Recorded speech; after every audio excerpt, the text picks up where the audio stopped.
Hello everyone, welcome back to my channel. నేను మీ అరుణ. ఈరోజు మన రెసిపీ వచ్చేసి దేవునికి నైవేద్యంగా పెట్టాలన్నప్పుడు ఒకసారి విధంగా కరక్కాలను చేయండి. చాలా అంటే చాలా టేస్టీగా ఉంటాయి అండ్ ప్రిపరేషన్ కూడా చాలా సింపుల్. తక్కువ ఇంగ్రీడియంట్స్తోనే ఈ కరక్కాయలని ప్రిపేర్ చేయొచ్చండి. ఇంకా మనం లేట్ చేయకుండా ప్రాసెస్ని స్టార్ట్ చేసేద్దాము. ఇంకా మన ఛానల్ని సబ్స్క్రైబ్ చేయకుండా ఎవరైనా చూసినట్లయితే ప్లీజ్ సబ్స్క్రైబ్ చేయండి. ముందుగా స్టవ్ ఆన్ చేసి ప్యాన్ పెట్టుకొని అందులోకి ఒక 1 కప్ వరకు వాటర్ని వేసుకోవాలి. 1 కప్ వాటర్కి ఒక పావు కప్ వరకు షుగర్ని వేసుకోండి. షుగర్ ప్లేస్లో మీకు కావాలంటే బెల్లాన్ని కూడా వేసుకోవచ్చు. ఒక పావు కప్ వరకు. మీరు కనుక స్వీట్ ఎక్కువ తిన్నట్లయితే అరకప్పు వరకు షుగర్ని తీసుకుంటే సరిపోతుంది. షుగర్ కరిగిపోయి ఇలా ఒక పొంగు వచ్చేంత వరకు కూడా మరిగించుకొని ఇందులో మనం ఏ కప్తో అయితే వాటర్ని తీసుకున్నామో సేమ్ అదే కప్తో ఒక 1 కప్ వరకు గోధుమ పిండిని తీసుకోవాలి. వాటర్ మనం ఎంత క్వాంటిటీ అయితే తీసుకుంటామో గోధుమ పిండి కూడా అంతే క్వాంటిటీ తీసుకోవాలి. మీరు 2 కప్పులు వాటర్ని తీసుకుంటే 2 కప్పుల వరకు గోధుమ పిండిని మనం ఇక్కడ 1 కప్పు వాటర్ని తీసుకున్నాం కాబట్టి 1 కప్పు గోధుమ పిండి అయితే కరెక్ట్గా సరిపోతుంది. ఈ విధంగా గోధుమ పిండి వేసిన తర్వాత ఎక్కడ కూడా పిండి ముద్దలు లేకుండా ఈ విధంగా మ్యాష్ చేసుకుంటూ బాగా కలుపుకోవాలి. ఈ విధంగా ఎక్కడా కూడా పిండి ముద్దలు లేకుండా బాగా కలుపుకున్న తర్వాత స్టవ్ ఆఫ్ చేసేసుకొని చల్లారేంత వరకు కూడా వెయిట్ చేయాలి. చల్లారిన తర్వాత చేతితో తాకగలిగేంత వేడున్నప్పుడు దీన్ని మెత్తగా చపాతీ పిండిలాగా కలుపుకోవాలన్నమాట. అంటే చక్కగా మ్యాష్ చేసుకుంటూ కలుపుకోవాలి. ఎక్కడ కూడా పిండి ముద్దలు అనేది ఉండకూడదు, అక్కడక్కడ పొరలు పొరలుగా కూడా ఉండకూడదు అనమాట. మనం చపాతీ పిండి ఎంత సాఫ్ట్గా అయితే కలుపుకుంటామో అంతే సాఫ్ట్గా ఈ పిండిని అయితే కలుపుకోవాలి. సో ఈ విధంగా సాఫ్ట్గా చపాతీ పిండిలాగా కలుపుకున్న తర్వాత వీడియో క్లిప్పింగ్లో చూపిస్తున్నట్లు ఈ విధంగా సాఫ్ట్గా అయితే ఉండాలన్నమాట. ఇప్పుడు ఈ విధంగా చేసుకున్న తర్వాత వీటిని 2 పార్ట్స్గా డివైడ్ చేసుకోవాలి. వీటిని చపాతీలాగా అయితే చేసుకోవాలి. చపాతీలాగా మరీ పలచగా అయితే చేసుకోకూడదండి.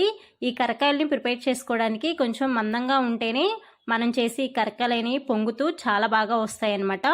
సో ఈ విధంగా పిండి ముద్దను తీసుకొని పైన కొంచెం చపాతీ పిండిని వేసుకుంటూ కొంచెం మందంగా ఉండేలాగా ఈ చపాతీ కర్రతో అయితే చేసుకోవాలి. మీరు ఇంకా ఈజీ ప్రాసెస్లో చేయాలనుకుంటే కనుక పూరీ ప్రెస్లో చిన్న చిన్న ఉండలని పెట్టుకొని లైట్గా ప్రెస్ చేశారంటే మనకు కావాల్సిన కరకాయలు అనేవి ప్రిపేర్ అయిపోతాయి.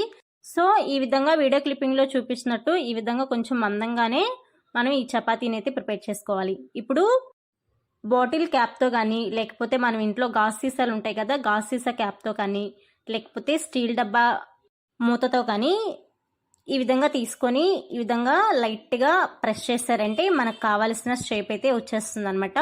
నేను ఇక్కడ చిన్న సైజులో ప్రిపేర్ చేస్తున్నానండి. మీరు కావాలంటే పెద్ద సైజులో కూడా ప్రిపేర్ చేసుకోవచ్చు. మీరు ఇలా క్యాప్తో కనుక షేప్ని అయితే ఇచ్చినట్లయితే మనం దేవుడికి నైవేద్యంగా పెట్టినప్పుడు చూడ్డానికైతే చాలా బాగుంటుంది అనమాట. సో ఈ విధంగా అన్నిటినీ కూడా కరక్కాయలాగా ప్రిపేర్ చేసుకున్న తర్వాత వీటన్నిటిని ఒక ప్లేట్లోకి తీసుకొని రెడీగా పక్కన పెట్టుకోవాలి. వీడియో క్లిప్పింగ్లో చూపిస్తున్నట్లు మనం చేసిన ఈ కరక్కాయలు అనేది ఈ మాత్రం మందం ఉంటే ఆయిల్లో ఫ్రై చేసినప్పుడు చక్కగా పొంగుతూ అయితే వస్తాయన్నమాట.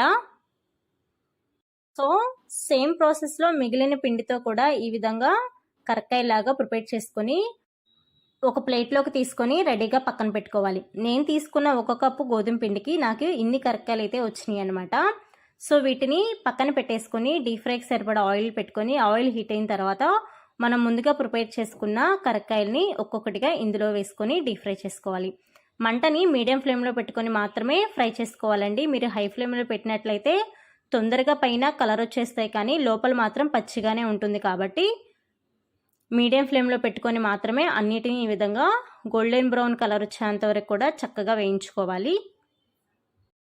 ఈ విధంగా ఒకవైపు ఫ్రై అయిన తర్వాత సెకండ్ వైపు కూడా టర్న్ చేసుకొని సెకండ్ వైపు కూడా చక్కగా గోల్డెన్ బ్రౌన్ కలర్ వచ్చేంత వరకు కూడా వేయించుకోవాలి. మరి కలర్ అనేది ఆయిల్లోనే ఎక్కువ ఫ్రై అవ్వకూడదండి. కొంచెం ఈ వీడియో క్లిప్పింగ్లో చూపిస్తున్నట్లు ఈ విధంగా ఫ్రై అయితే బయటికి తీసిన తర్వాత ఇంకొంచెం కలర్ చేంజ్ అనేది వస్తుందన్నమాట. ఈ విధంగా ఫ్రై అయిన వీటిని టిష్యూ పేపర్ పెట్టుకున్న ప్లేట్లోకి తీసుకొని రెడీగా పక్కన పెట్టుకోవాలి. సో సేమ్ ప్రాసెస్లో మిగిలిన కరక్కాయలను కూడా ఈ విధంగా గోల్డెన్ బ్రౌన్ కలర్ వచ్చేంత వరకు కూడా ఫ్రై చేసుకోవాలి. ఈ కరక్కాయలు తినడానికి చాలా మైల్డ్గా తక్కువ స్వీట్తో చాలా బాగుంటాయండి. సో సేమ్ ప్రాసెస్లో మీరు కూడా ప్రిపేర్ చేసుకొని టేస్ట్ ఎలా ఉంది అని చెప్పేసి నాకు కామెంట్ సెక్షన్లో కామెంట్ చేయడం మాత్రం మర్చిపోవద్దు. ప్లీజ్ లైక్ చేయండి, షేర్ చేయండి, కామెంట్ చేయండి. ఇలాంటి సింపుల్ అండ్ టేస్టీ రెసిపీస్ కోసం మన ఛానల్ని వెంటనే సబ్స్క్రైబ్ చేయండి. So thanks for watching my video. Bye.